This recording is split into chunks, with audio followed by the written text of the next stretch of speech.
Hola, buenas tardes. Bienvenidos esta tarde al Museo Arqueológico Nacional, a la mesa redonda, cuyo título es El papel de Al-Ándalus en el contexto hispano, más allá de las interpretaciones tradicionales, la obra de Juan Carlos Ruiz Souza.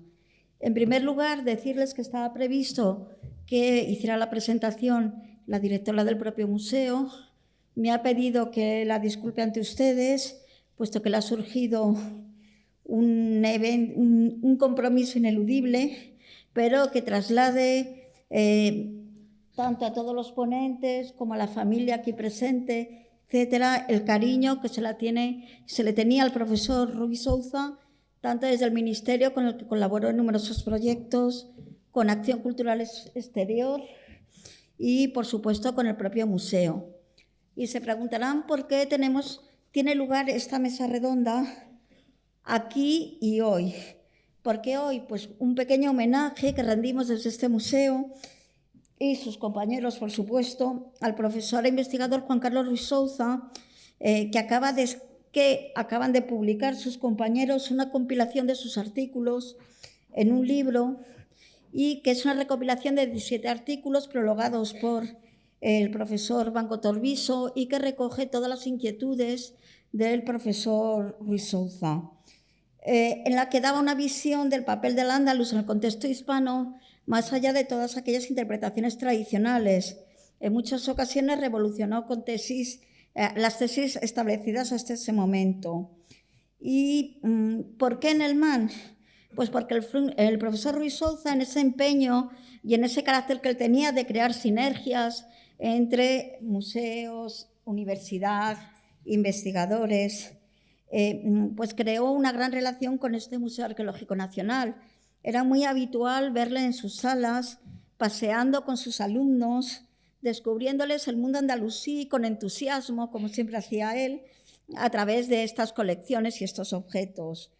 Porque el museo fue sede de muchas de las conferencias del propio profesor Ruiz Souza, que integró en sus proyectos de investigaciones a personal de este propio museo, como Isabel Arias en su momento y yo misma a posteriori, porque formó parte del comité científico de la exposición que se hizo de producción propia aquí en el museo, Las artes del metal en Al-Ándalus, celebrada entre diciembre de 2019 y septiembre de 2020, pandemia incluida.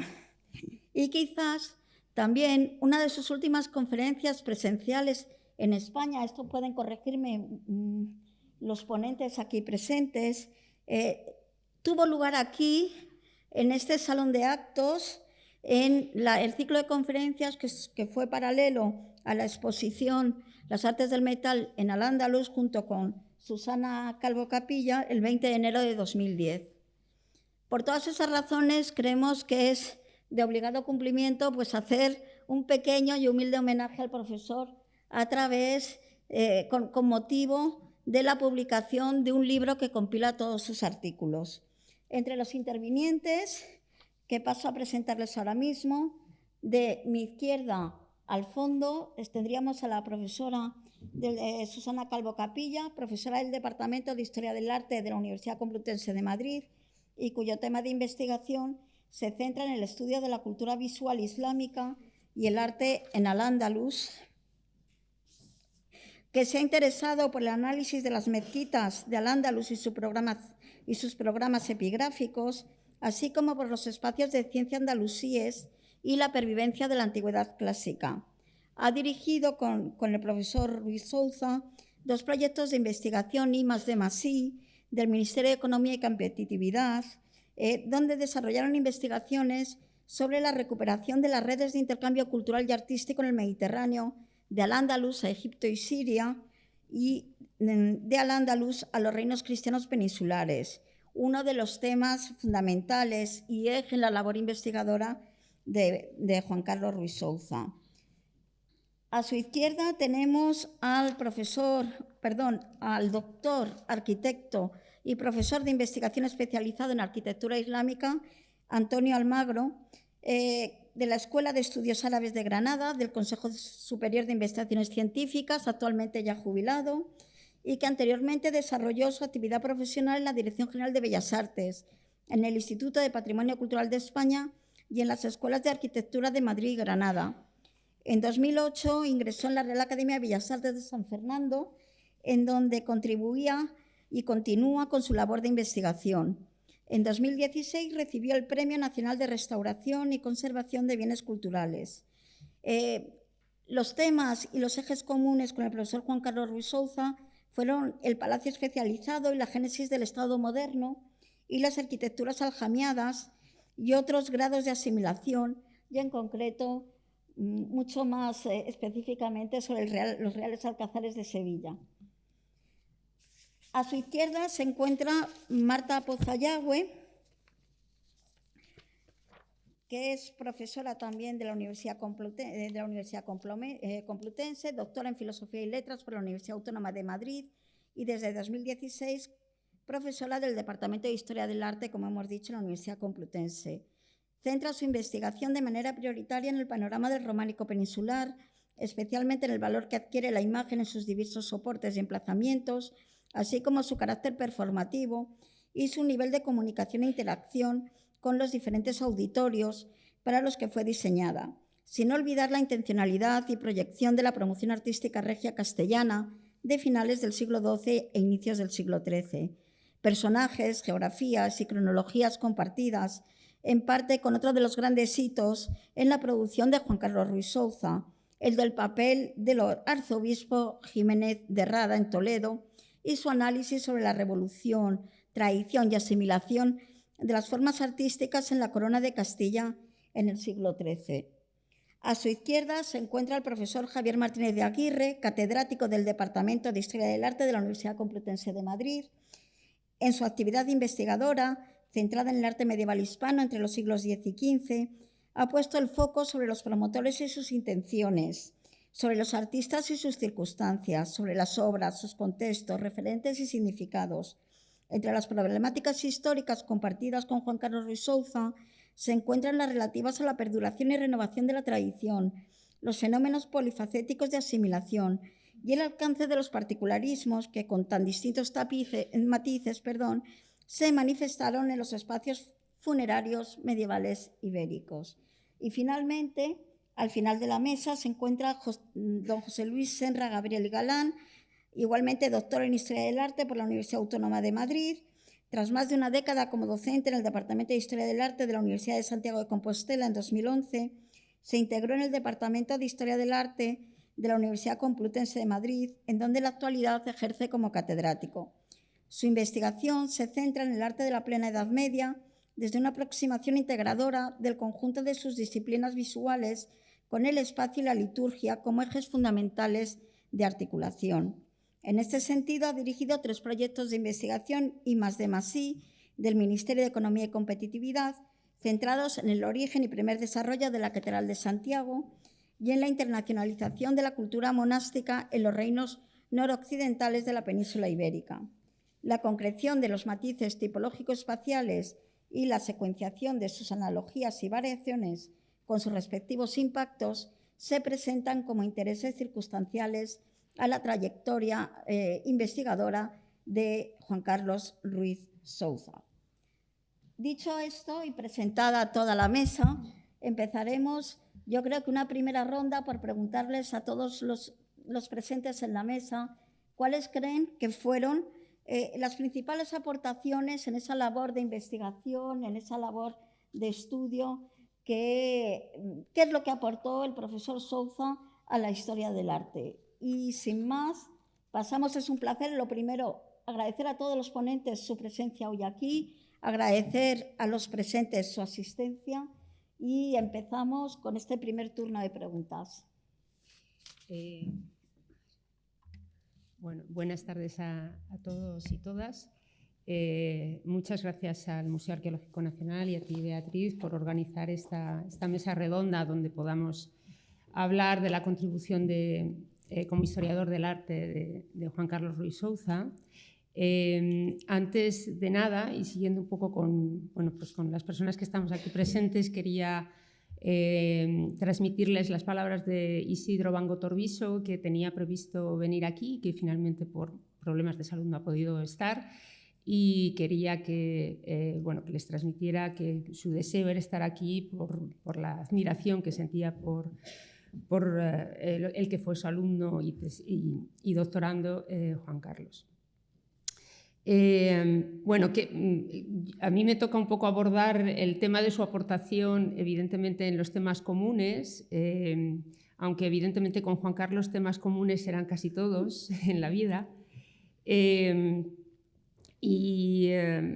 concreto, bueno, pues yo ayer y hoy estaba intentando recordar, de hecho me he traído la separata que él me entregó en el año 2001, en el 26 de julio del 2001, del recién salido artículo del Palacio de los Leones de la Alhambra. Claro, retomando esta investigación, pues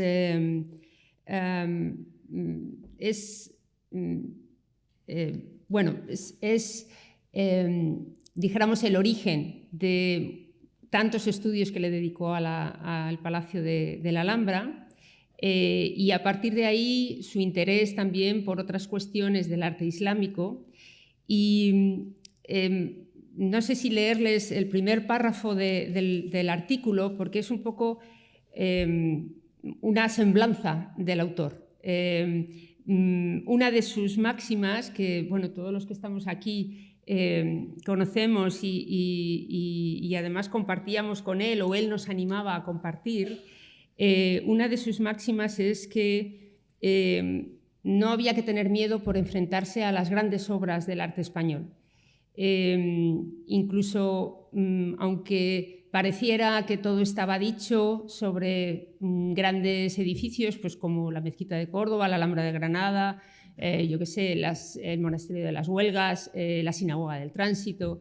No había que tener ni miedo ni pudor para intentar aproximarnos, y si nosotros teníamos algo que decir, decirlo y publicarlo.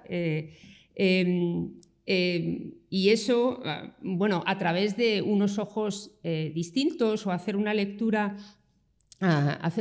con un acento distinto. Y ahí me venía a la cabeza esa genial propuesta que hizo en uno de sus artículos al hablar de arquitecturas aljamiadas, es decir, hablar en una lengua y escribirla en otra, las formas y las ideas, que era otra de las máximas de Juan Carlos en sus estudios. Y el hecho de eso, de enfrentarse a obras, él en ese primer párrafo decía: el presente artículo plantea una novedosa interpretación sobre la funcionalidad del Palacio de los Leones de la Alhambra. En ningún caso queremos que se entienda como un trabajo concluido o cerrado, sino todo lo contrario, como una invitación a los especialistas en el mundo nazarí para que iniciemos entre todos un debate científico que permitirá, sin duda, completar y puntualizar el presente estudio y, a la postre, conocer mejor uno de los edificios más emblemáticos de la arquitectura islámica.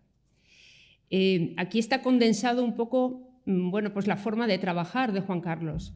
No daba ningún trabajo por concluido ni cerrado, y de hecho eso se demostró pues hasta el final, porque estuvo publicando cosas nuevas de la Alhambra, cosas nuevas del Patio de los Leones, del Palacio de Comares, de las torres de la Alhambra, un artículo precioso sobre las torres de la Alhambra y la mística nazarí.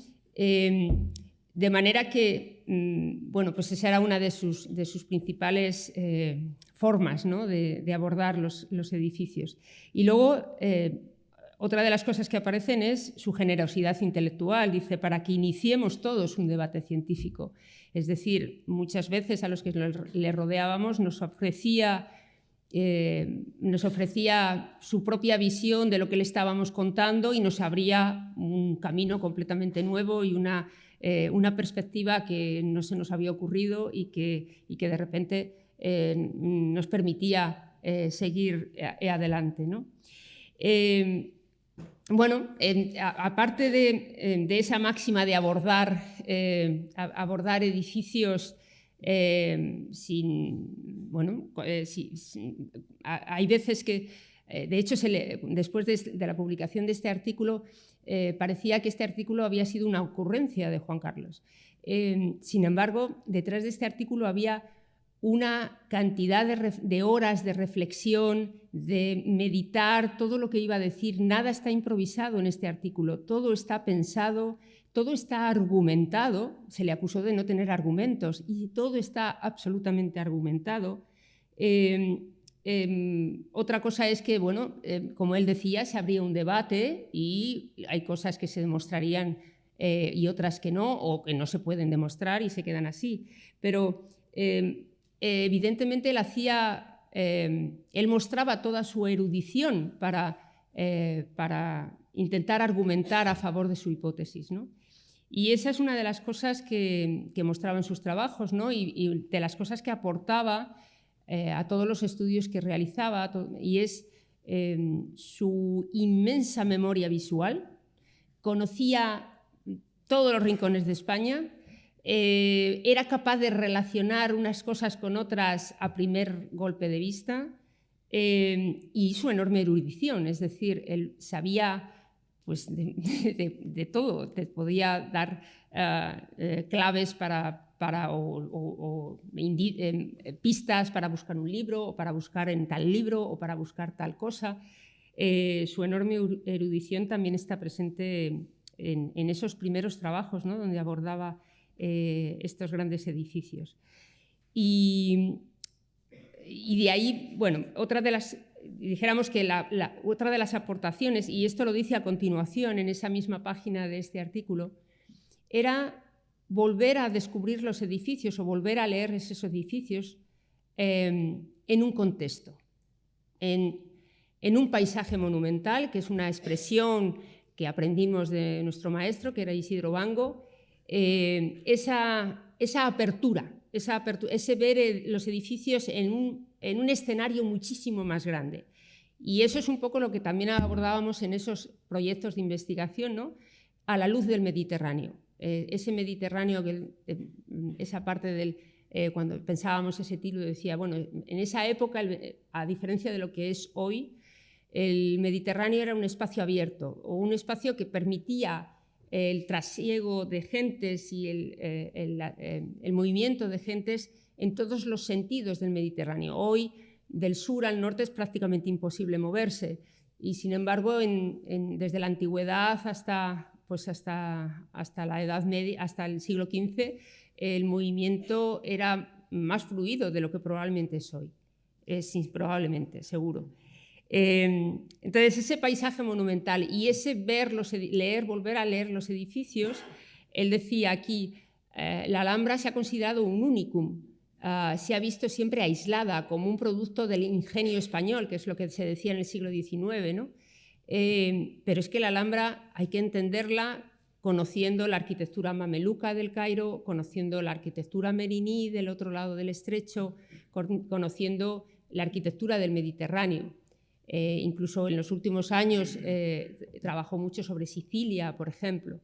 De manera que era una forma de ver los edificios en algo, formando parte de algo mucho más grande, ¿no? Y eso se veía en la Alhambra, se veía, bueno, pues cuando llegó a la Mezquita de Córdoba, él siempre decía, no, yo llego desde fuera a la Mezquita de Córdoba, cuando estudió la capilla de Villaviciosa, las cúpulas de esa fachada luminosa, decía, yo he llegado desde el siglo XIV, de la misma manera que llegó a la Alhambra, llegó de la mano de Pedro I para conocer a Muhammad V, pero evidentemente le daba una visión completamente nueva, ¿no? De todos estos edificios. Entonces, esa es una de las... Y esa, además, ya digo, con su generosidad, su honestidad intelectual, y su humanidad, ¿no? Pues lo hacía partícipe de todos los que estábamos alrededor, y creo que en esta mesa estamos muchos de los que hemos compartido desde el origen sus estudios, y nos hemos aprovechado mucho de esa generosidad y de esa visión. Profesor Almagro. Bueno, buenas tardes. También quiero agradecer a los organizadores de esta mesa el me hayan invitado a recordar la figura de Juan Carlos. Yo, a la invitación de hablar de las aportaciones de Juan Carlos a la historia del arte, yo me voy a limitar más bien a decir las aportaciones de Juan Carlos Ruiz Souza, las que me ha hecho a mí. No puedo dejar de evocar, creo recordar que la primera vez que vi y conocí a Juan Carlos fue compañía de Susana Calvo, que vinieron a verme a Granada porque estaban planeando, entonces eran estudiantes de doctorado, becarios de la Universidad Autónoma, estaban planeando un viaje a Oriente, a Siria y Jordania. Y como yo entonces estaba dirigiendo los trabajos de investigación en el Palacio Omeya de la Ciudadela de Amán, pues vinieron a pedirme asesoramiento y yo les di referencias, sobre todo les puse en contacto con el arquitecto que tenía entonces allí a pie de obra y demás. Bueno, esa modesta aportación mía, la verdad es que tengo que decir que luego me resultó tremendamente enriquecedora, porque si me pongo a recordar la cantidad de viajes que luego he hecho con Juan Carlos, organizados por él para ver monumentos en Tordesillas, en Astudillo, en Toledo, en Segovia. Bueno, a mí eso, con el entusiasmo que él tenía y además la capacidad de ponerse en contacto con la gente, con los responsables y de organizar las visitas y demás, que además siempre eran en grupo y donde hablábamos de todo y discutíamos, pues bueno, esa aparente generosidad mía de ayudarles a organizar el viaje, pero tampoco fue nada especial. Luego, para mí resultó enormemente enriquecedora. Pero tengo que decir que luego empezaron a llegar pues, todos sus artículos y sus publicaciones, en parte emanadas de su tesis doctoral, pero luego ampliadas notablemente. Y bueno, a mí me gustaría sobre todo resaltar aquellas cosas en las que, en los temas que hemos coincidido, porque bueno, desgraciadamente él estaba en Madrid, yo estaba en Granada, y quizá ahora, cuando ya no le tenemos entre nosotros, es cuando más puedes echar en falta el decir, bueno, ahora me gustaría discutir con él de estos temas que a lo mejor ahora se te ponen o se te vienen más a la mente, a la cabeza y demás. Pero bueno, a mí, por ejemplo, todos sus trabajos y análisis sobre los temas de los palacios, que es un tema al que yo también he dedicado tiempo y pensamiento, etcétera, pues siempre sus trabajos para mí han sido muy enriquecedores, porque en el fondo venían de otra perspectiva. Yo soy arquitecto, trabajo con metodología, digamos, propias de los arquitectos, fundamentalmente a través del análisis de planimetría, mientras que bueno, la visión del historiador del arte viene mucho más de las fuentes, de los conceptos artísticos. Entonces, esa simbiosis al final yo creo que resulta enriquecedora para todos. Por ejemplo, a raíz de mis trabajos en el Alcázar de Sevilla, recuerdo el entusiasmo que le produjo cuando pudo ver por primera vez, era la primera vez que eso se dibujaba, una sección transversal del Palacio de Don Pedro, donde se puede ver la ubicación de la sala del trono, de la sala de audiencias del piso alto, de la Cámara Real, la capilla, etc. En ese sentido, yo defiendo que la disponibilidad de planos siempre enriquecen la visión y en el análisis de la arquitectura, porque muestra cosas que de otra manera no se ven, aunque pasees y recorras aquello. Y a él eso le entusiasmó y ese dibujo lo utilizó en numerosas ocasiones, y a mí en gran medida pues me hizo darme cuenta de cosas que mostraba el dibujo, pero que a lo mejor inicialmente no habías caído en ello, ¿no?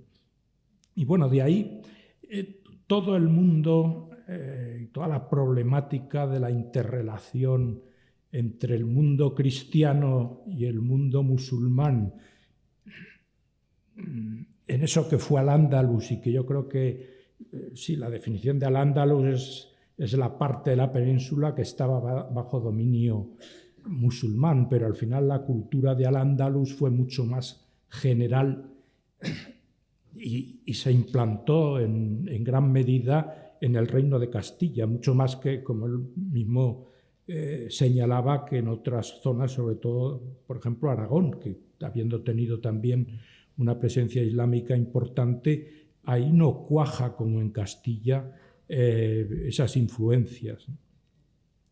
Y bueno, todo ese mundo, sobre todo de las cubas regias, de las cubas como Salón del Trono, que surgen,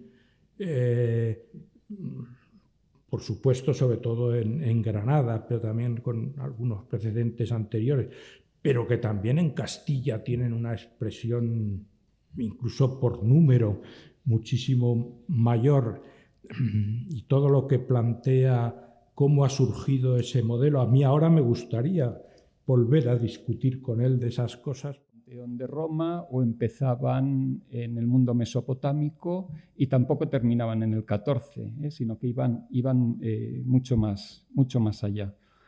De igual manera que proyectaba nuevas miradas, tampoco se conformaba con la mirada que él ya había realizado. En esto a mí me recuerda a Raimundo Lulio. Raimundo Lulio nunca terminó sus obras definitivamente, sino que reescribía los problemas, los seguía teniendo presentes y los reescribía.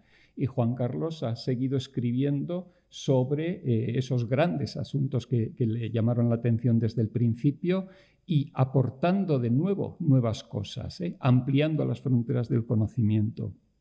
Es un investigador con todas las letras en este sentido. Cuando hicimos el reparto, más que el reparto, la idea de qué podíamos hablar cada uno relacionados con nuestros intereses, yo pensé que bueno, sí hemos coincidido, y además desde las primeras publicaciones, que había temas que en paralelo habíamos abordado los dos, ¿no? Pues él, sobre Torres del Río, por ejemplo, escribió antes que yo escribiera sobre Torres del Río. Luego yo escribí bastante, pero él desde años antes ya se había planteado el problema de Torres del Río, no en sí mismo, sino en esa trayectoria de larga duración. Y la cuestión de las capillas reales, por ejemplo, que a mí me había interesado en el caso de Sevilla. En este caso sí que escribí yo primero yo creo que es del 90 y pico, 96 o así, mi artículo sobre la Capilla Real de Sevilla, y él desarrolló ideas muy interesantes, cosas de las que yo no tenía ni idea acerca de la capilla. La puso en relación con las otras capillas reales. Entonces, mientras releía algunos de estos artículos, porque ya les digo que son 17 los que aparecen en el libro, pero 17 resultado de un debate encrespado entre todos los que estuvimos detrás de la confección de este libro, que son muchas personas. También les animo a que lean todos los que han sido colaboradores de este libro, porque cada uno entendíamos que determinados artículos no podían estar fuera. Y bueno, en algunos coincidíamos, pero en otros no. Y a lo mejor hicimos selección priorizada de cuáles eran los fundamentales. Y ya les digo que en algunos podíamos estar todos de acuerdo, pero algunos se han quedado fuera, que estaban en primer lugar o en segundo lugar para algunas de las personas que estábamos en el grupo, por esa amplitud de intereses. Releyendo aquellos de los que yo iba a comentar hoy, pues he disfrutado recordando esos conceptos sobre los que tanto trabajó Juan Carlos, ¿no? La idea del particularismo hispano, en el que Juan Carlos entraba en una trayectoria que enlaza hasta el siglo XIX o fundamentalmente a la primera mitad del siglo XX. ¿Qué tiene de particular el arte hispano? En el arte medieval hispano realmente hay ese ensimismamiento inicial hasta el año 1000, luego la fase de europeización, siglos XI al XIII, luego la reinteriorización de Castilla, del arte de Castilla en el XIV, luego la nueva apertura del XV. Me encontraba también, ya se ha mencionado, la cuestión de las cubas, que le interesó desde todos los puntos de vista, las grandes y las pequeñas, porque le fascinaban pues, cómo habían impactado en la arquitectura del Aljarafe, ¿no? Dando una visión novedosa sobre lo que ya se había escrito desde muchos años atrás de la presencia de mudéjar. Voy a hablar también un poco de mudéjar.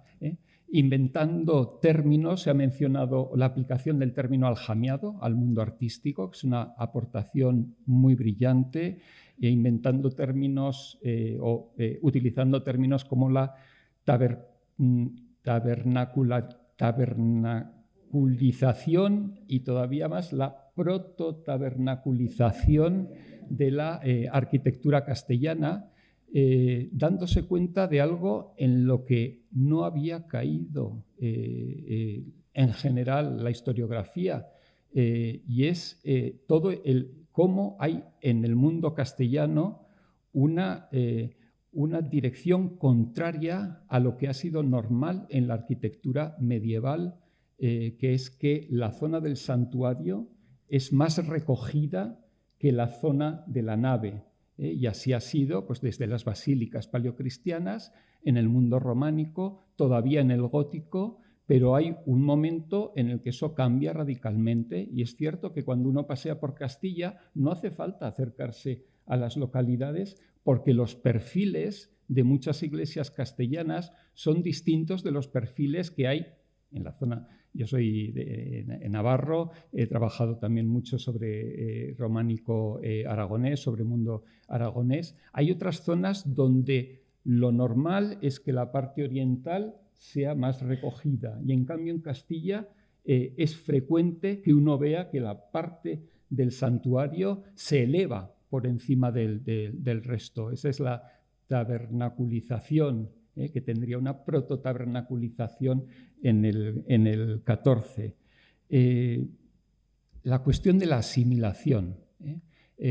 Juan Carlos reaccionó, siguiendo a su maestro, frente a la teoría de los estilos. Y él recurrió a los grados de asimilación. Él entendía que centrar el interés de la historia del arte en la evolución de los estilos, y especialmente en una visión que se desarrolló en las décadas centrales del siglo XX, sobre la vida de los estilos, de la que se ha hablado mucho en el mundo medieval, con la idea de que los estilos han de tener unas fases sucesivas, y entonces los historiadores buscábamos dónde estaban esas fases sucesivas, y a veces incluso nos inventábamos o se inventaban cuál era el momento arcaico, cuál era la fase clásica, cuál era la manierista, cuál era la barroca, y intentando someter a toda la historia del arte a un esquema que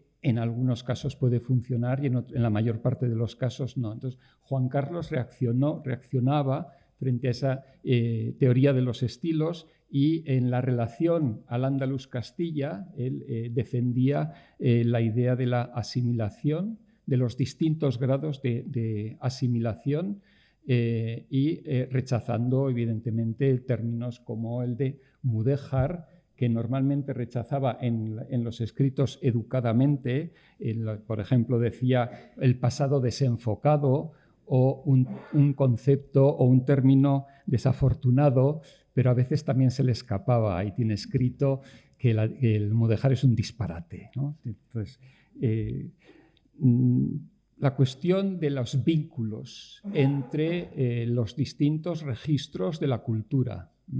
En sus artículos, cuando de repente hace un excursus y se pone a hablar del papel que pudo jugar la concepción del poder que tenía Alfonso X o que podían tener los reyes Alfonso XI, o relacionando eso con el mundo andalusí y más allá también con el del norte de África.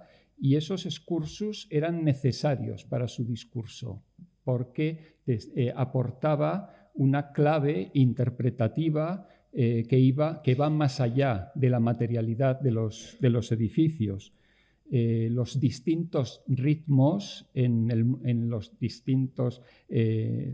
distintas facetas del mundo cultural, cómo, a su entender, la arquitectura va por detrás de otras manifestaciones, porque la arquitectura requiere unos proyectos y unos recursos y unos procesos, y todo eso es mucho más largo que escribir o que discutir, ¿no? Entonces, los distintos ritmos en la evolución arquitectónica, comparando la renovación que podía haber supuesto Alfonso X en algunos ámbitos de la cultura, y en cambio cómo, desde el punto de vista de la arquitectura, la evolución derivada de esas novedades se retrasaba unas décadas respecto al mundo cultural.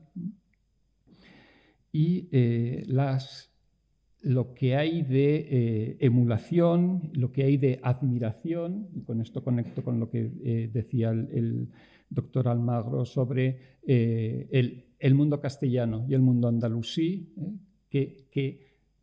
cómo participan de procesos creativos comunes. El aspecto de la creatividad también a él le interesaba muchísimo, de forma que, como digo, como ya se ha comentado antes, las aportaciones de Juan Carlos, y digo las porque son muchas, muy variadas, muy sorprendentes, algunas de ellas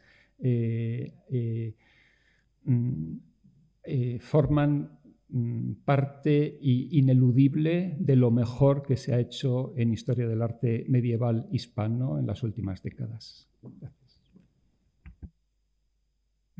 La profesora Marta Poza, por favor. Buenas tardes. Reitero el agradecimiento a todos los que están presentes y el agradecimiento al museo. Y además, este acto y esta presentación y esta mesa la teníamos que hacer en el museo, porque Juan Carlos investigaba porque enseñaba, porque necesitaba aprender para enseñar y porque enseñaba mientras investigaba. Y ahora estamos empezando cuatrimestre y Juan Carlos tenía una costumbre que era maravillosa, que igual descolocaba al alumno no avisado, pero que era estupenda. Y es que mientras que el primer día de clase todos bajamos con nuestro papel, nuestro temario, nuestros horarios, él citaba previamente a sus estudiantes y la primera clase la daba en las salas del Museo Arqueológico Nacional. Por lo tanto, hoy teníamos que estar aquí porque hoy él hubiera estado aquí. Entonces, gracias al museo por acogernos y por traernos aquí. Porque Juan Carlos era generoso en todo. Era generoso estudiando, era generoso investigando y era generoso con los que no sabíamos investigar a su lado. Y a mí siempre me llamaba la atención y me sigue dando pudor leer las primeras notas en la mayoría de sus trabajos, que las primeras notas son siempre de agradecimiento a un montón de gente, a sus amigos, a sus colegas, a amigos y a enemigos, por el debate que se generaba, porque nos consultaba las cosas, por todo lo que aprendía de nosotros, y yo siempre preguntaba, pues no lo entiendo, yo soy la que aprendo, no sé qué estás aprendiendo de mí, pero ahí estábamos. Y a muchos nos ha traído él hasta aquí, o sea, hasta tal punto era el debate que cuando estábamos completamente atascados, llegaba y te decía, saca un boli. Sacabas el boli y te decía, esto lo solucionamos de viva voz. Sí, ¿no?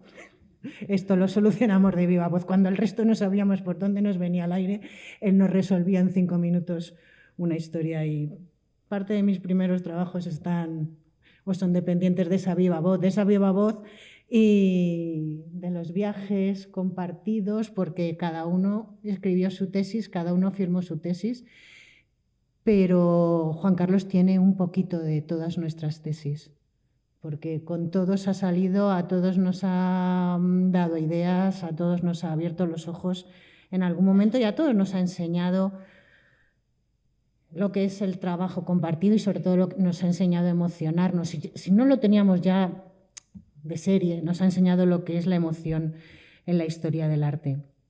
Y sus trabajos, esos trabajos que están aquí y esos trabajos que, como dice el profesor Martínez de Aguirre, si no los han leído, léanlos. Esos trabajos hablan de todas esas facetas de Juan Carlos y hablan también de la emoción, pues como cuando escribes vas a poder transmitirlos si se leen. Leyendo muchos de esos trabajos, releyéndolos para hacer la selección, era muy fácil ponerse delante de Juan Carlos porque ibas viendo que el ritmo discursivo era su ritmo, era su modo de hablar, le ibas poniendo la entonación porque era muy fácil reconocer a Juan Carlos, sus escritos eran él. Y entonces, bueno, pues creo que es el mejor legado que nos ha podido dejar. Y a partir de ahí, con todo lo que he dicho ahora, ¿cómo justifico que tengo que estar en esta mesa?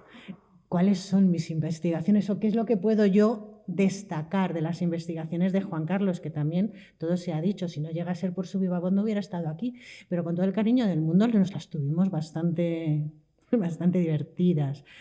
Porque ya les han dicho al principio, lo mío es la escultura románica, la imagen románica, y él se pasó media vida diciéndome que qué cosas más bonitas me inventaba.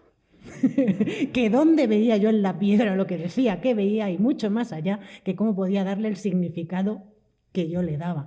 Claro que yo también se la devolvía y le llamaba hereje iconoclasta con todo el amor del mundo. Y a pesar de todo eso, en algún punto siempre tenemos que coincidir y siempre hemos coincidido. Aunque sea en un personaje, que es Rodrigo Jiménez de Rada, un personaje que yo tengo mucho mejor trabajado en la fase anterior, en la época de Alfonso VIII, pero que desde luego Jiménez de Rada va a ser fundamental en una determinada parte de la producción de Juan Carlos, fue fundamental. Y fue fundamental para entender y para conectar con lo que se ha dicho aquí en la mesa, porque a través del arzobispo de Toledo, Juan Carlos volvió a investigar, nos volvió a traer a todos ideas como la de la importancia del paisaje monumental como constructor de ideologías, como soporte para construir identidades. Porque a través de Jiménez de Rada, Juan Carlos, o del análisis que nos hace de Jiménez de Rada, da claves también de cómo se pudo incluso iniciar en el siglo XIII esa defensa del patrimonio arquitectónico andalusí. Y sobre todo porque nos da la clave, por qué y cuál fue el éxito. Porque a través del análisis de Jiménez de Rada, de las obras de Jiménez de Rada, a través de lo que es el Toledo de mediados del siglo XII, un Toledo que o se entiende desde el punto de vista de la novedad foránea del gótico en esa catedral que se está iniciando, o se entiende a través de algo que Juan Carlos nunca lo llamaría así, como es esas construcciones mudéjares, muro mudejado, también frase suya a veces, aunque nunca la escribió, afortunadamente. Pero cómo a través de Jiménez de Rada en Toledo, a través de alguna de sus promociones, se estaban dando, como digo, los primeros pasos en la defensa del patrimonio andalusí.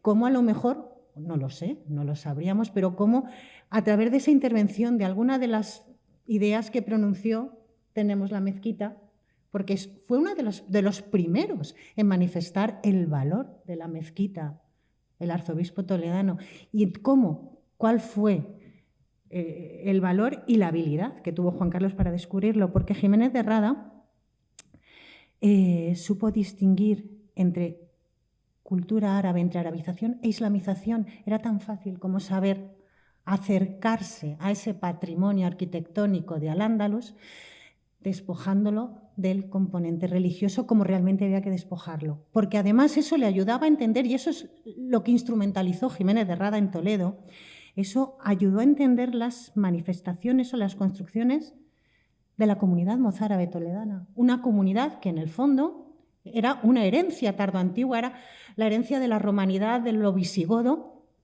arabizado, no islamizado, arabizado. Y a partir de ahí es como Juan Carlos nos puso ante esa perspectiva, ante una riqueza mucho más amplia y pues eso, ante una dimensión absolutamente diferente. Y de hecho, si recuperábamos frases como las que estaba recuperando Susana, Juan Carlos también nos decía o nos dijo que Rodrigo Jiménez de Rada supo ver en la comunidad mozárabe de Toledo el pasado, porque todo ese paisaje monumental, todo lo que se condensó en un edificio que era San Román, era esa tradición de una antigua basílica tardoantigua, pero una basílica en uso por gentes cristianas que hablaban en árabe. Por lo tanto, era el pasado, era la legitimidad, era incluir el patrimonio arquitectónico de Al-Ándalus en un discurso global, en un discurso compartido en la península, el presente y, por supuesto, con esa defensa que había hecho el futuro. Creo que es una gran frase y creo que gran parte de la sagacidad de Juan Carlos, del valor como investigador y del valor como informador, no era solo, sin quitar esto, ¿no? Pero ya se ha dicho, no era solo que supo enfrentarse a los grandes edificios, a los que todo el mundo le tenía miedo, pues no, señor, hay que ir hasta adentro y de cabeza mejor. No es que se supiera acercar y que los abordara, es que supo hacer las grandes preguntas y las pequeñas, pero además lo supo hacer por el gran conocimiento enciclopédico que tenía, no solo del saber, sino también sobre el terreno, porque no había pueblo de la geografía, ya no voy a decir castellana, o sea, es que cruza el Mediterráneo y te da lo mismo, que no conociera, no, es que tengo aquí, ve, busca, haz. Y además es que siempre tenía un contacto en algún sitio, siempre conseguía decirte dónde tenías que dirigir los ojos. ¿Por qué? Porque él previamente había estado, porque él lo sabía. Él sabía dónde había, desde un azulejo a un fragmento de 2x2 de pintura de lazo a lo que fuera necesario.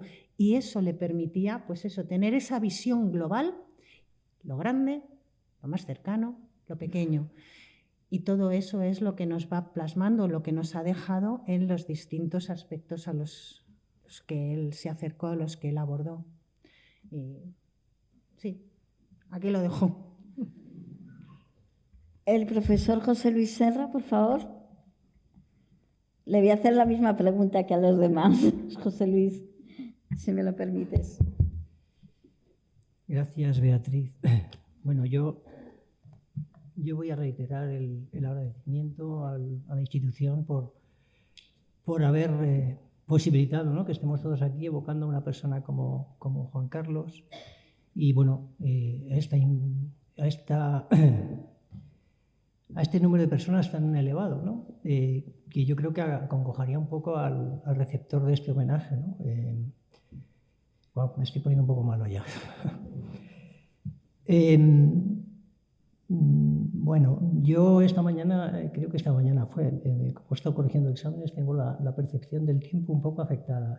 Hablé con Susana y me transmitió que iba a ser el último en hablar de la mesa, y entonces dije, bueno, ya se sabe lo que es esto, voy a encontrarme ya con casi todo, no todo dicho, porque lo que se puede decir sobre Juan Carlos es muchísimo, pero bueno, se ha dicho mucho, ¿no? Y según venía y viendo un poco este escenario, ¿no?, de hablar el último, pues he dicho, bueno, ¿y por qué no hago un poco, me transmuto hasta donde se pueda, que hay que correr mucho, ¿no?, en Juan Carlos, ¿no?, que era un iconoclasta nato, ¿no?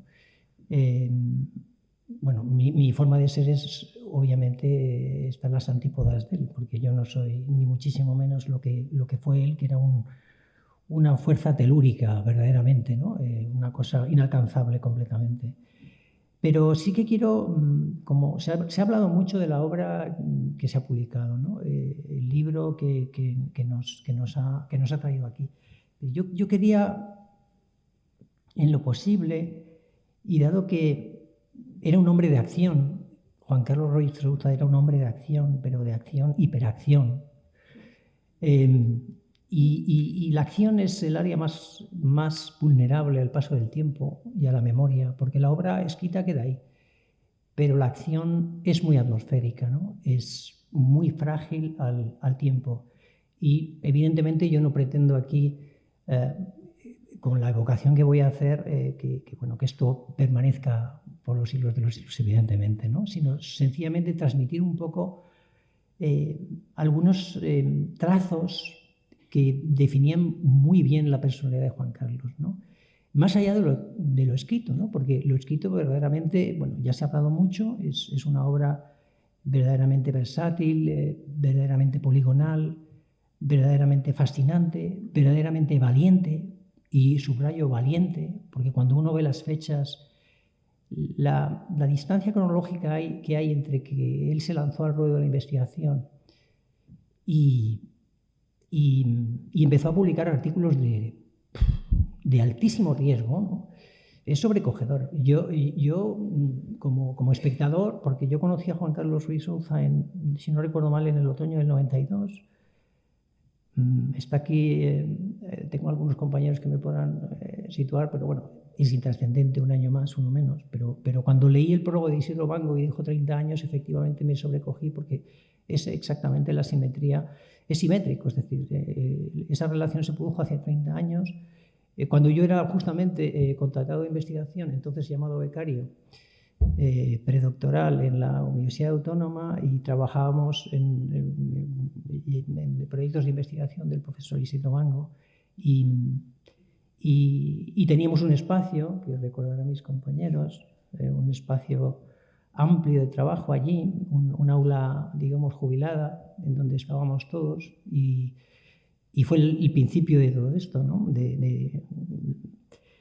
Y bueno, a mí me encomendaban dar alguna clase, y mi primera clase, circunstancialmente, fue una clase que di a la clase en donde estaba el propio Juan Carlos, ¿no? Y llamaba la atención ya como alumno en primera fila, aun siendo yo un novato en la docencia, ¿no? Y era algo que llamaba la atención, ¿no? Esos ojos abiertos como platos y esas ganas de lanzarse a las imágenes, ¿no? Parecía que iba por ellas realmente, ¿no?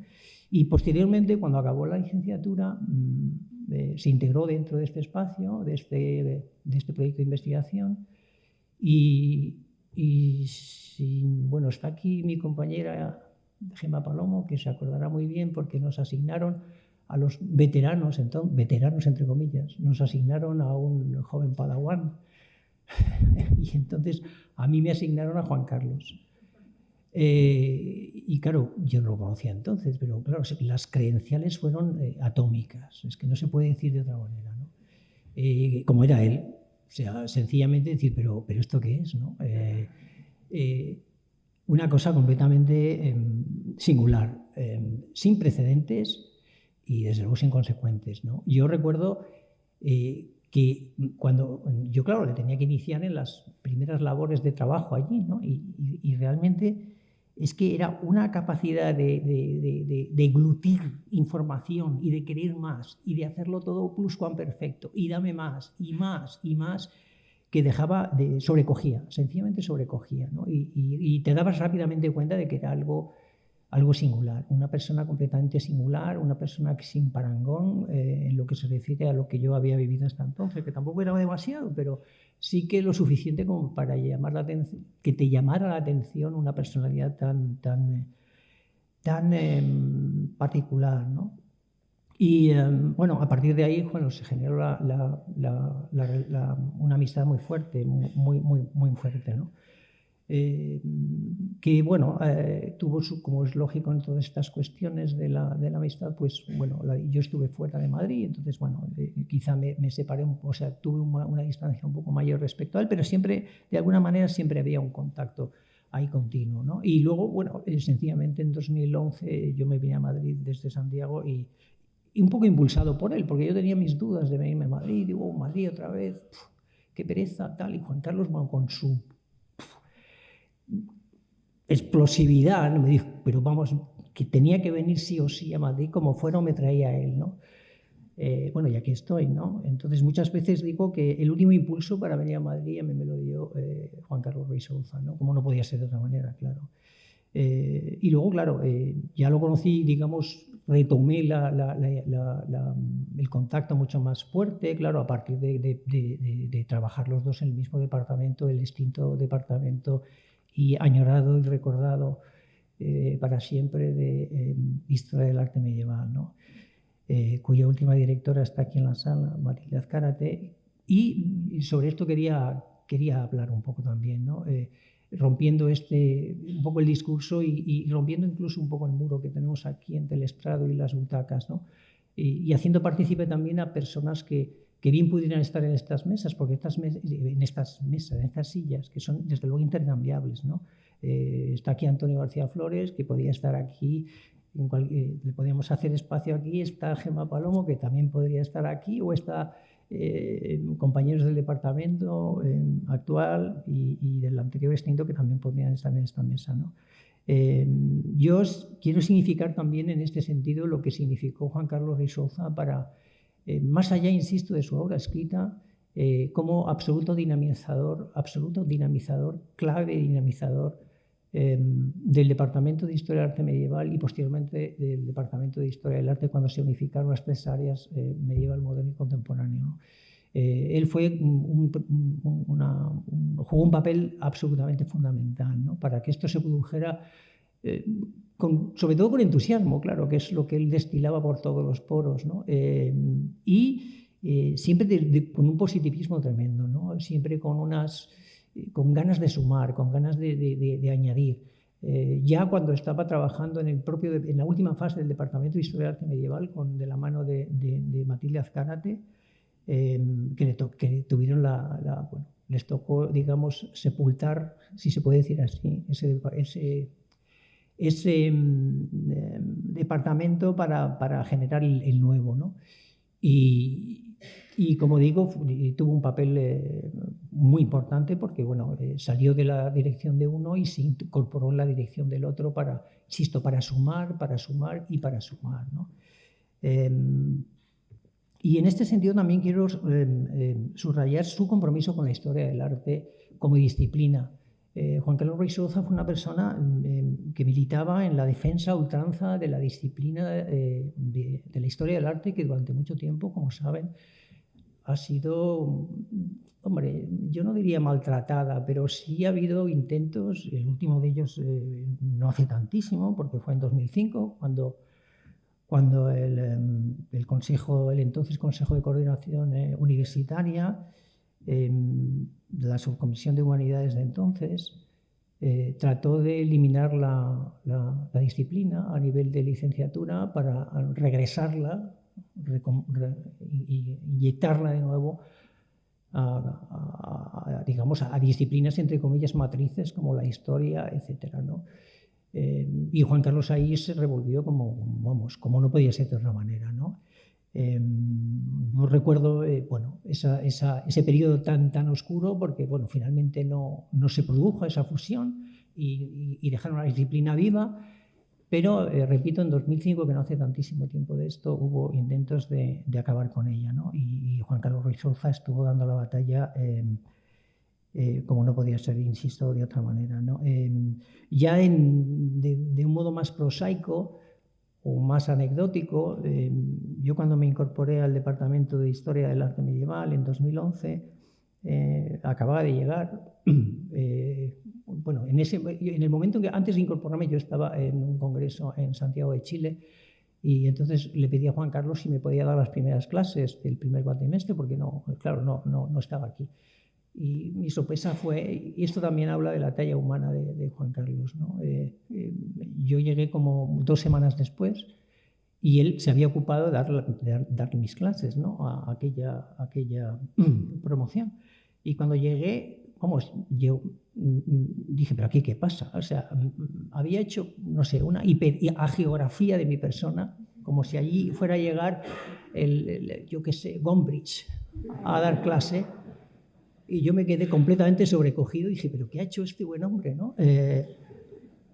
Y esto habla un poco de lo que era él, ¿no? Y yo me quedé completamente descolocado, claro, con aquello, ¿no? Y él me lo dijo con una sonrisa, bueno, te he dado las clases y creo que he hecho una buena presentación de tu persona. Y dije, madre mía, ¿no?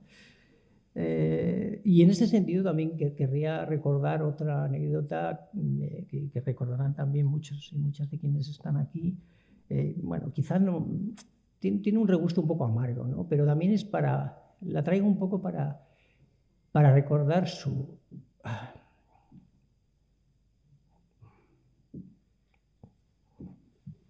Para recordar su... Perdón, es que... Para recordar su... Bueno, pasa, necesito un poco de aire. Su forma de ser, ¿no? Bueno, yo llegué, como digo, en septiembre de 2011 y en noviembre yo había tenido una distancia con él, ¿no? Como he dicho, y en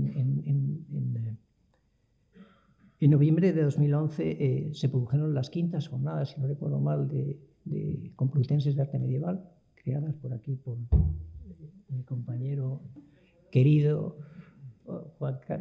Javier Martínez de Aguirre. Y recuerdo que fue sobre un tema muy suyo, ¿no? 711, el arte entre la Égira y el Califato Omeya, nada menos. Y bueno, yo recordarán aquí en esta mesa que hubo alguna intervención subida de tono, por decirlo así, de un personal dedicado a la arqueología, cuyo nombre no voy a mentar, que bueno, hizo se consideró que era un desplante que podría considerarse de mayor o menor envergadura, pero Juan Carlos lo tomó como un enorme desplante a la disciplina de la historia del arte, ¿no? Y saltó como un resorte, como si tuviera 5 muelles en el coxis, por decirlo fino. Y se acordarán mis compañeros de la situación que se creó, ¿no? Pero era así, ¿no? Es que era intolerable que se manchara en nombre de la historia del arte encima en la Santa Casa de la Universidad Complutense de Madrid, que él amaba con locura, ¿no? Entonces, bueno, recuerdo pues, esa situación porque yo, insisto, hacía tiempo que no lo veía, me encontré al poco con esta situación que he contado antes y con esta a continuación. Y dije, madre mía, este hombre sigue siendo genio y figura y es absolutamente insustituible, ¿no? Entonces, bueno, no me quiero entretener mucho más. Lo que quería sobre todo era darle una parte, como he dicho antes, de la acción, del compromiso, de esta capacidad de emocionarse y de emocionar al que le escuchaba. Las conversaciones y las llamadas por teléfono que teníamos algunos y algunas, supongo, a horas prohibidas, en donde te contaba la última parte del artículo que acababa de escribir y lo que te producía es además un entusiasmo fantástico, pero a la vez un insomnio absoluto, porque luego había que hacer esfuerzos denodados para bajar los biorritmos y poder dormir, pero de puro entusiasmo contagioso, ¿no? Esto Carmen, que está aquí, lo habrá vivido como espectadora más de una vez con estas, insisto, conversaciones telefónicas fabulosas, por otro lado, que ahora se echan de menos. Bendito insomnio, ¿no? Bueno, lo dejo aquí. Con esto yo creo que puedo dejar un retrato un poco así, pinceladas un poco cogidas así de aquí y de allá, de quien ha sido una persona. Hay, por cierto, una cuestión importante también que no puedo dejar de decir, ¿no? Somos muy huérfanos de Juan Carlos Ruiz Soza, todos los que lo conocimos, porque era un formidable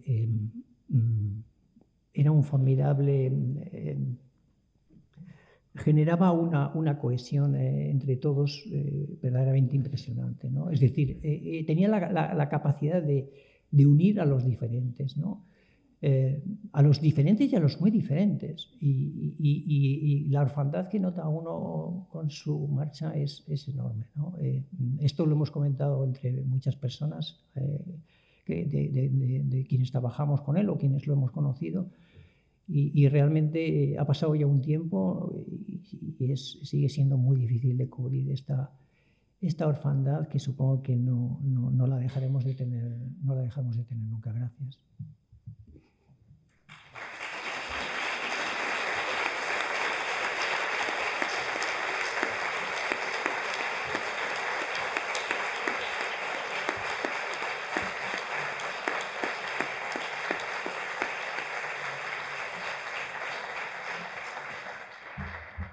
Bueno, en primer lugar, muchas gracias a todos los ponentes y yo creo que debido a la hora que es, creo que debemos empezar el turno de preguntas. Si tienen ustedes alguna pregunta que hacer, lo único que les pediría es que esperen a que les pasen el micrófono para que nos podamos escuchar todos. Hola, buenas tardes. Muchas gracias a todos. Yo es una pregunta para el señor Almagro. No sé si veo cosas donde no hay, pero a mí hay un palacio que me gusta mucho y quería saber si había tenido alguna importancia, que es el Palacio de Aísa. ¿Alguno quiere? Es el donde se fue a vivir la madre de Boabdil. Sí, en Granada, claro. Es que no, por ese nombre no conozco yo. Dar al Sí, perdón. Sí, no me acordaba cómo se llamaba. Bueno, ¿qué deseas saber? Sí, si el palacio, si ha tenido algún tipo de importancia, si era un buen palacio o lo que es a la categoría que había tenido. Bueno, es un palacio que está situado donde estuvieron los palacios desde época cirí, en la alcazaba propiamente de la Medina, de la ciudad inicial. Lo que pasa es que bueno, ahí siguieron quedando residencias reales. Parece que ese palacio perteneció, por el propio nombre, a personajes de la familia real nazarí. Pero claro, cuando Muhammad I se lleva propiamente la residencia regia a la Alhambra, pues ya quedó como un palacio secundario. Pero bueno, de todos modos, de eso se ha publicado hace poco, hace 3 o 4 años, una monografía, creo que está publicada por la Universidad de Granada, sí. Con participación de distintos investigadores, entre otros mi antiguo colega Antonio Orihuela, que estudia la parte arquitectónica. Pero estuvo Juan Carlos al principio, en ese proyecto estuvo trabajando Juan Carlos al principio. Y le remito a ese libro que seguramente encontrará en una biblioteca o tal si quiere profundizar en el tema. También anteriormente Antonio Orihuela lo había estudiado en su monografía sobre casas y palacios nazaríes. Muchas gracias a todos los ponentes por sus exposiciones. Yo no quiero hacer ninguna pregunta, sino un comentario o una aportación al homenaje. Es que yo lo tuve a Juan Carlos como profesor, entonces es de los profesores que mejor recuerdo de la licenciatura de Historia del Arte, que ya la hice de mayor una vez prejubilado, y coincido con lo que se ha dicho aquí de la visión global que tenía tanto del arte, tanto en el tiempo como en el espacio, porque yo recuerdo cómo nos empezó a explicar primero los fundamentos. La asignatura era el arte hispano-musulmán, pero él empezó desde Bagdad, Damasco, pasando por todo el norte de África, entrando en Al-Ándalus, las interacciones efectivamente con Castilla, también algo con Aragón, en fin, una forma global de la asignatura que a mí me entusiasmó y lo recuerdo con muchísimo cariño y con muchísimo afecto como uno de los mejores profesores que tuve en la licenciatura de Historia del Arte.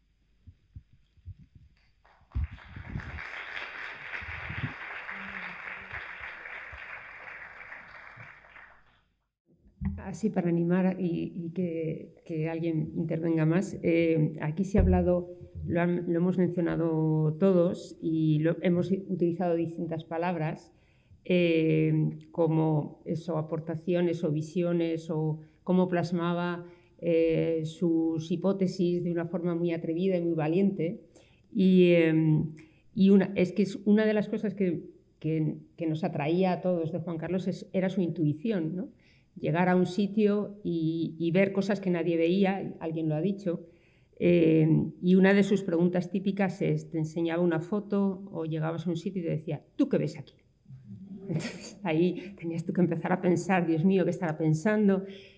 ¿Por dónde irá? A ver, dame una pista, ¿qué es lo que tengo que ver?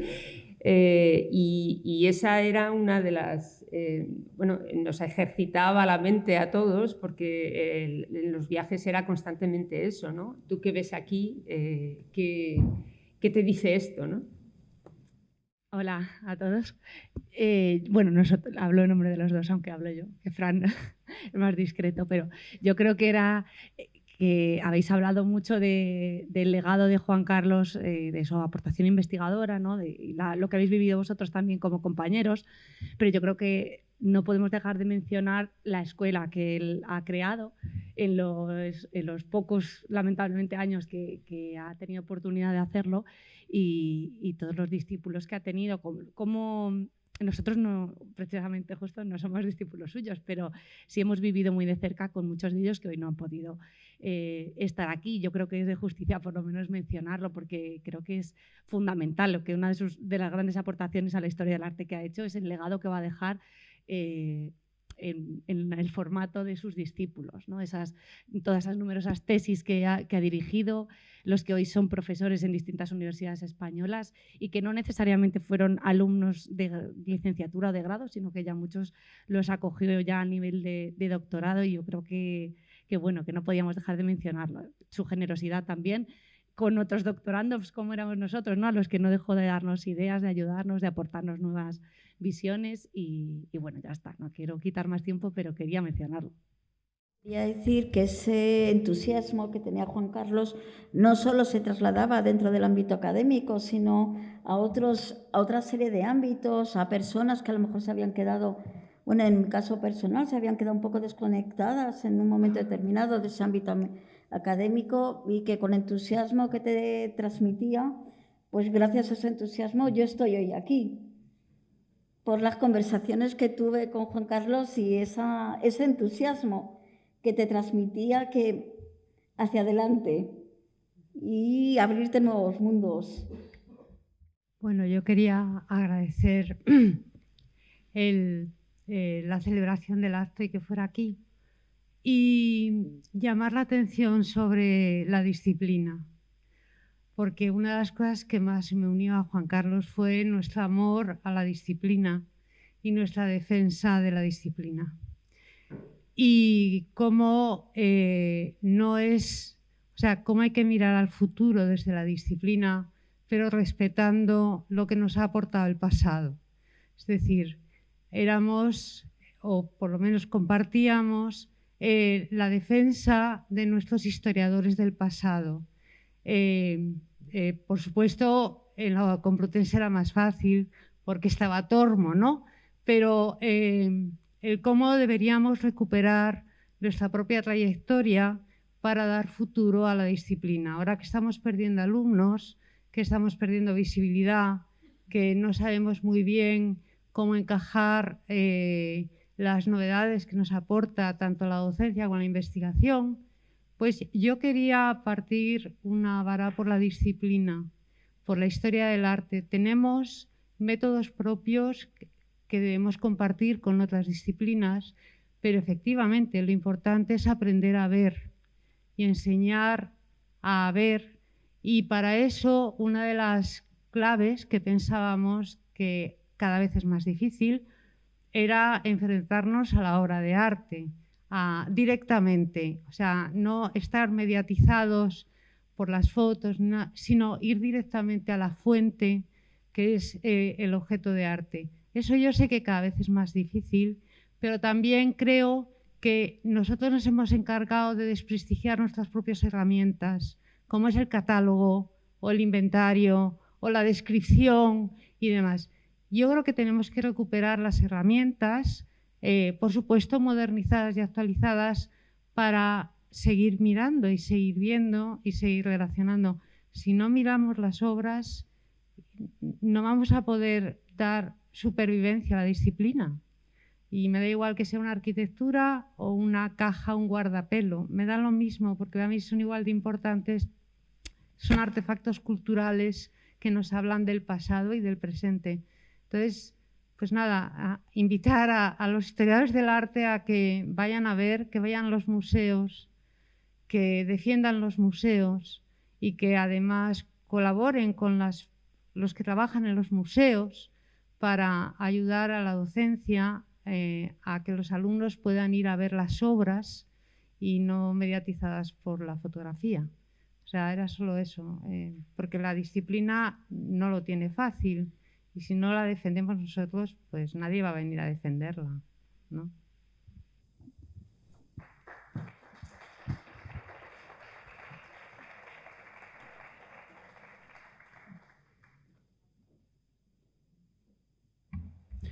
Sí, además va a ser breve, porque estamos hablando del papel investigador de Juan Carlos y de lo que está en el libro. Pero tampoco nos podemos ir de aquí sin recordar lo que no está en el libro. Toda esa labor, docente sí, investigadora sí. Vamos, yo creo que Juan Carlos no se inventó el término de sexenio de transferencia pues porque lo ejercía, no hacía falta que lo inventara.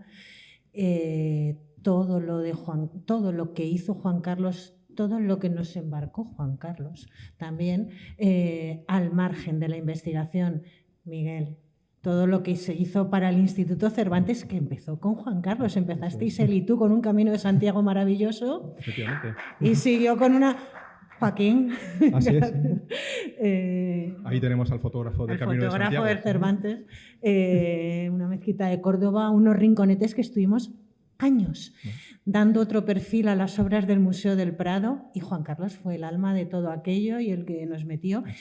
Y es que esa también es la labor del historiador del arte, no ver la disciplina o no convertir la disciplina o no transmitir la idea de que la disciplina está en una cajita de marfil que no se puede alcanzar, sino hacerla viva. Y eso lo hizo él y lo hizo a través de otros soportes como era el Centro Virtual Cervantes. Eso es exactamente para lo que he pedido el micrófono. Estaba esperando que alguien lo mencionara previamente. Perdón, pero justamente, te lo pido perdón. Así que me alegro que lo hagas, Marta, porque efectivamente Juan Carlos tenía una dimensión en la que no se ha hablado aquí, que era un grandísimo divulgador.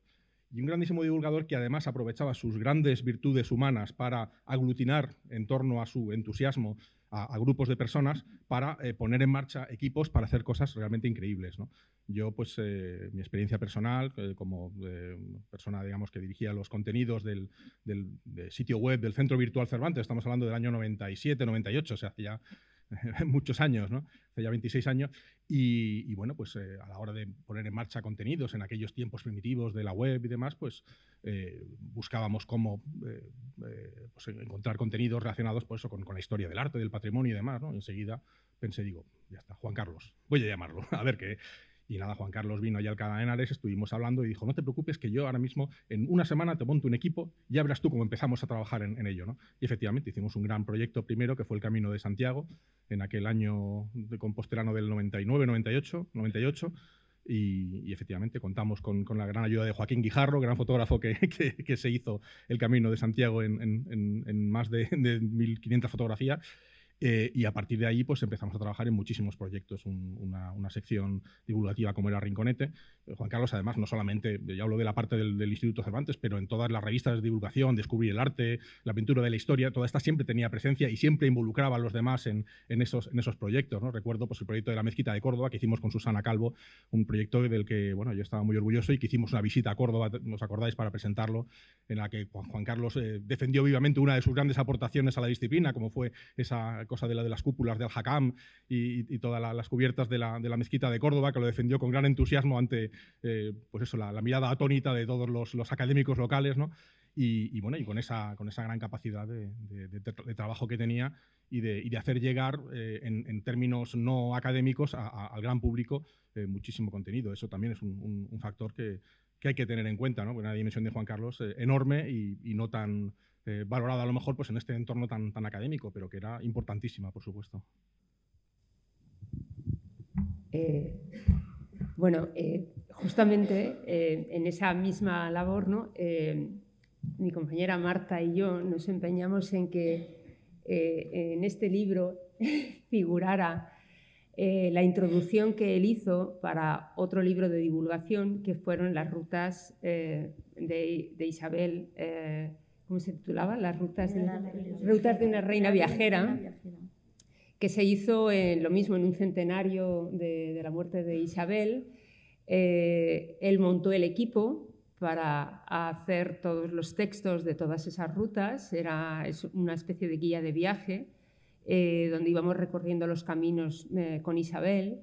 Recuerdo que para hacer aquello visitábamos, hicimos esas rutas, las hicimos, Carmen nos acompañaba en muchas de ellas, y nosotras, Marta y yo, nos empeñamos en que la semblanza que él hace de esa reina que admiraba tantísimo y que nos hizo querer a los demás, porque en principio estábamos un poco ajenos al cariño que él le tenía, y está incluido en este libro esa semblanza, esa introducción que él hizo, justamente hablando de su gran pasión, ¿no? Que era esas asimilaciones, esa incorporación, esa reina que fue capaz de tener en su capilla y en su palacio obras italianas, francesas, nazaríes, etcétera, etcétera, que era un poco la razón por la que admiraba tanto y por la que quería tanto Juan Carlos a la reina Isabel. Y eso es también parte de esa capacidad de Juan Carlos de hacer equipo y de aglutinar a gente a su alrededor. Y luego la otra faceta, aparte de la divulgación, fue la contribución también a la museografía, a hacer visibles colecciones, por ejemplo, como lo que hoy es el Taller del Moro en Toledo, o nos encargaron, a él le encargaron y nos metió a otras personas. Estuvimos trabajando pues, un año entero, o más de un año, en hacer dijéramos, la selección de piezas que podrían ir a un museo, el Museo de Historia de Toledo, el Museo de Toledo, que todavía no tiene, porque Toledo todavía tiene la mayor parte de sus grandes obras de todos los periodos, pero sobre todo del periodo antiguo y medieval, las tiene guardadas en cajas en los depósitos del Museo de Santa Cruz. Y en un proyecto que inició el Ministerio de Cultura, evidentemente como es un museo de titularidad compartida, nos abrimos todas las cajas de los depósitos de Santa Cruz, buscamos todas las piezas, fuimos a los depósitos que están en Talavera de la Reina, en fin, y hicimos un programa museográfico para ese museo que después se quedó ahí, porque bueno, luego llegó el señor Polo y nos quitó el sitio. Entonces, afortunadamente se pudo hacer la musealización de todos los restos del Alcázar islámico, y ahí de nuevo estuvimos Juan Carlos y yo colaborando en esa musealización, de manera que esa es otra parte que además él ve con esa clarividencia. Él veía los espacios y veía los lugares donde iban a estar las piezas y veía el discurso perfectamente para hacer accesibles esas piezas a todos, ¿no? Y esa era una parte también, como ha dicho Jesús, era una parte, un interés de Juan Carlos en eso, en ver las piezas, en visitar los monumentos. Y además, añado lo que está diciendo Susana, su colaboración en exposiciones, en grandes exposiciones temporales, como la de Memorias de Sefarad, Maravillas de la España medieval, La Edad de un Reino, o sea, exposiciones de una enorme repercusión y que han sido de una gran divulgación de todo lo que es el patrimonio artístico medieval. Pues Juan Carlos ha estado ahí, siempre participando. Pues si no hay más comentarios, agradeciendo en primer lugar de antemano a ustedes su presencia, a los ponentes, por supuesto, su participación en esta ponencia, damos por terminada esta mesa redonda. Muchas gracias.